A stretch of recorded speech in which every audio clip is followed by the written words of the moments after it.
આમોદ તાલુકાના દાંદા ગામે જમવા જેવી સામાન્ય બાબતે થયેલા ઝઘડામાં 4 મિત્રોએ મારામારી કરી એક આશાસ્પદ યુવાનનું મોત નિપજાવ્યાની ગંભીર ઘટના સામે આવી છે। પોલીસે ગણતરીના કલાકોમાં જ હત્યાનો ભેદ ઉકેલી ચારેય આરોપીઓને ધરપકડ કરી જેલના સળિયા પાછળ ઢકેલી દીધા છે।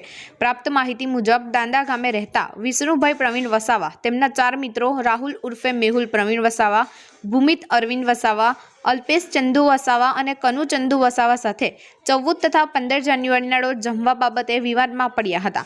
આ દરમિયાન માતર ગામે સિગ્મા કોલેજ સામે હાઈવે એક્સપ્રેસ હાઈવેના બ્રિજ નજીક સાપા ગામ તરફ તેમજ ઓછળ ગામ તરફ અલગ અલગ સ્થળોએ વિષ્ણુ વસાવા સાથે ઝઘડો કરી તેમની નાની મોટી ઈજાઓ પહોંચાડવામાં આવી હતી। આરોપીઓએ માથાની જમણી બાજુ કોઈ વસ્તુથી માર મારતા વિષ્ણુ વસાવા બેભાન થઈ ગયા હતા। બાદમાં આરોપીઓએ મૃતકના પિતાની ગેરહાજરીમાં તેમને બેભાન હાલતમાં દાંદા ગામે તેમના ઘરે મૂકી ફરાર થઈ ગયા હતા।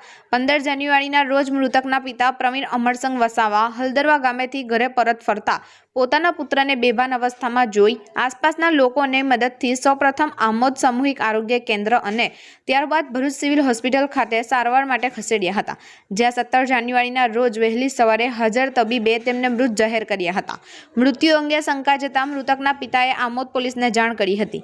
પોલીસે તાત્કાલિક કાર્યવાહી કરી મૃતદેહને ભરૂચ સિવિલ હોસ્પિટલ ખાતે પેનલ પોસ્ટમોર્ટમ માટે મોકલ્યો હતો।